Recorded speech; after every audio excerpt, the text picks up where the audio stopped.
What's up, guys, and welcome back. Today I'm going to show you how to install a JD jetting power surge on your KTM 250 or 300 XC. I think this might also apply to the SX. So this is for a 2023 TBI model, and yeah, basically I'm going to show you how to install the JD jetting power surge onto your KTM. So let's go ahead and get started. So I picked this up straight off JD jetting, their website, and it's pretty simple to install. You got two plugs here.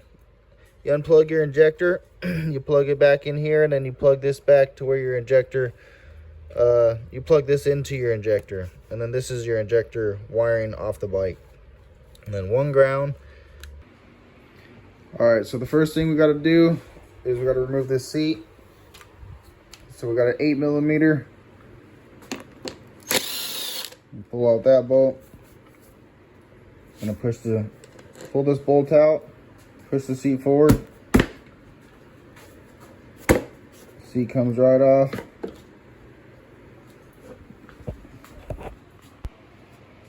Next, you gotta remove the gas tank. So you need to take off this clip right here for your fuel pump. Careful not to break it.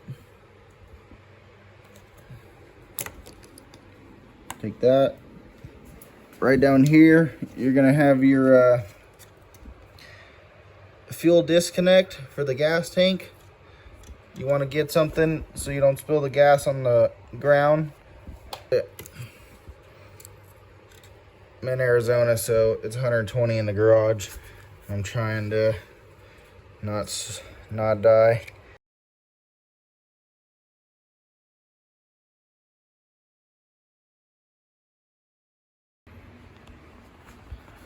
All right, so I just wanted to pull that gas tank off because it was pretty much full of gas, and haven't actually pulled the tank off this yet, so it was a little bit of a learning curve, but I'll show you what I had to do.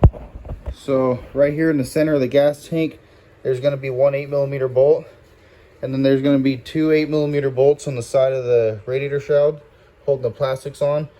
One there, one there, one there, and one there. So you take those off, they're forward facing. And that's all the bolts holding it once you disconnected your fuel line as well. And then you're gonna there's two tabs over here that lock underneath. You see those two tabs right there? Those two tabs are locking underneath your subframe right here. So you gotta pop the plastic out while you hold the front of the plastic out and pull up on the gas tank at the same time. So if you wanted to get around that, you could just unbolt the two side plastics and make it a little easier, but I decided to do it that way, and you can do it however you like. All right, so you're gonna want to pull this black cover back. Don't rip the wires out of your injector, and you're gonna want to unplug this front injector right here.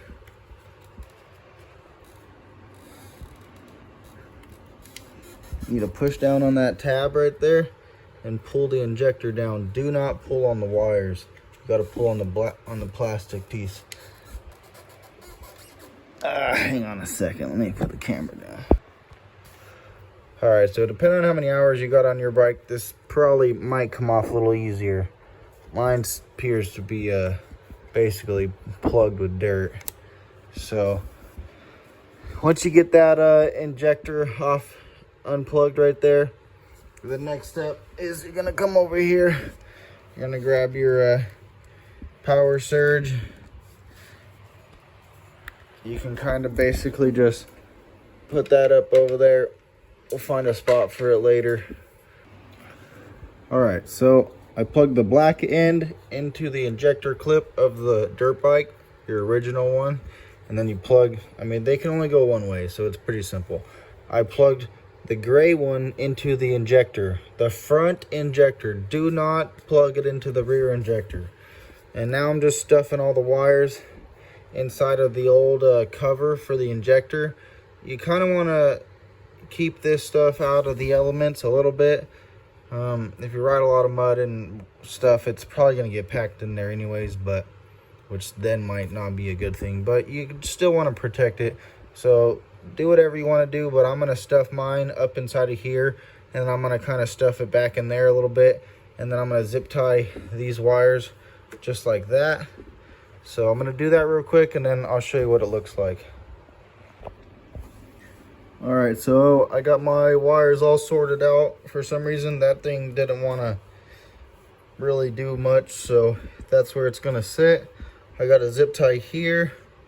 I got another zip tie there, and another zip tie here. And then I'm going to put a couple more right along this line right here. And then probably one more inside of there.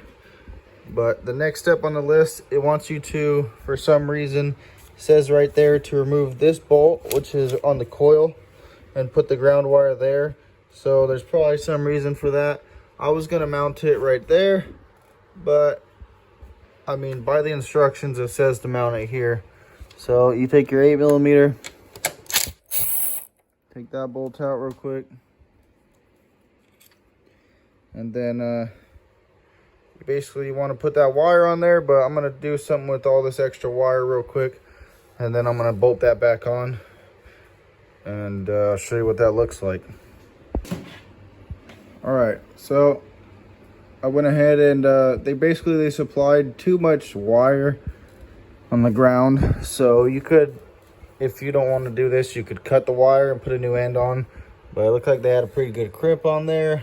I don't have a wire end, and I got some zip ties. So the last final thing before you put it together is you're gonna want to mount your little adjustment dealio here, the actual controller. So I really couldn't find a better spot than where it's at. I was gonna mount it in here on the frame rail, but that would kind of cover up the VIN number, and I was gonna mount it on the inside of the fork, but it might get smashed right here. So I came up with right there. It really doesn't look too bad from the front of the bike. You can hardly see it, and if you need to make an adjustment, you can get right in there. You can even, it's got Velcro, so you could pop it right off. So that's where I decided to put mine at. And it all came out pretty clean. So a little recap, you're going to want to run your wires down the frame rail right here. You're going to want to unplug your injector, plug in all your new wiring, secure all your wires, ground out your ground right here on this one bolt, and that's pretty much it. So let's go ahead and put it back together just the same way we took it apart, and we'll see how it runs. Got it mounted right there. Finish zip tying those wires like I said, and yeah, came out super clean. You can hardly even tell it's on there. All right guys, so it's actually been about a month since I put that tuner on the bike, and I've had I probably put about 10 hours or more on it with that tuner, and kind of got it dialed in where I like it. Here in my area, I'm at around 400 feet elevation, and our temperature generally ranges from 60 degrees to 90 degrees where I'm riding, because I ride during the winter. But in the summer months, it does get a little bit hotter, but I haven't been able to test it in that type of weather. But between 50 to 90 degrees weather, 400 feet elevation, the bike runs pretty good with the settings I'm about to show you. So here it is, finalized. This is, like I said, about a month later after I put that in, and this is where I put it in. So it's right there. I got the little sticker so I can tune it on the fly and know what the colors mean and all that. So far, it has definitely helped with that low end ping that I basically was the reason I bought it for. It also helped the performance quite a bit. I personally feel like it picked up a lot of power from the tuner. I don't know if it's just from having proper fueling or if it's something they did in the tune. I don't know. Anyways, either way, it picked up pretty good. My settings on the power surge. Let's see if we can check them real quick. So, all right, so this thing is actually a little bit tricky to understand. There's going to be the lights are flashing on here, so sometimes there'll just be one color flashing, so that'll either be red for the high, orange for the mid, or green for the I'm assuming that's basically low. So there's two stages of low. There's a lower low, it looks like, and then a little bit of a higher low. And then there's also idle, which will flash green and blue. And then over here, there's accelerator pump, which it'll flash blue and red. So I'll show you what I'm talking about.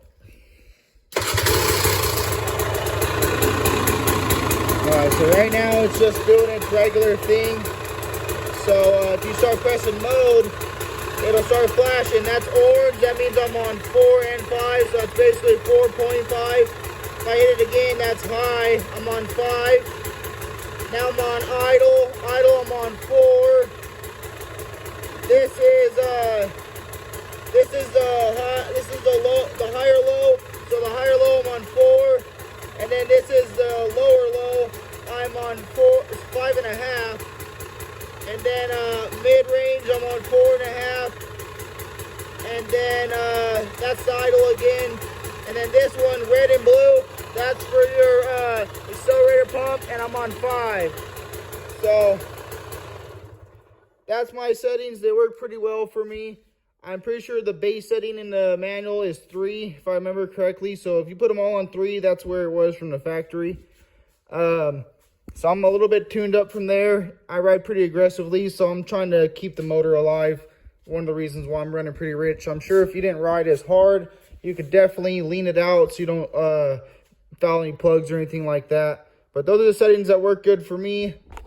Hope you guys enjoyed this video and this was pretty informative to you. Like I said, I wanted to get a little bit of time and experience on the bike before I finished out the video. So I probably might have 20 hours even on the JD Jetting Power Surge.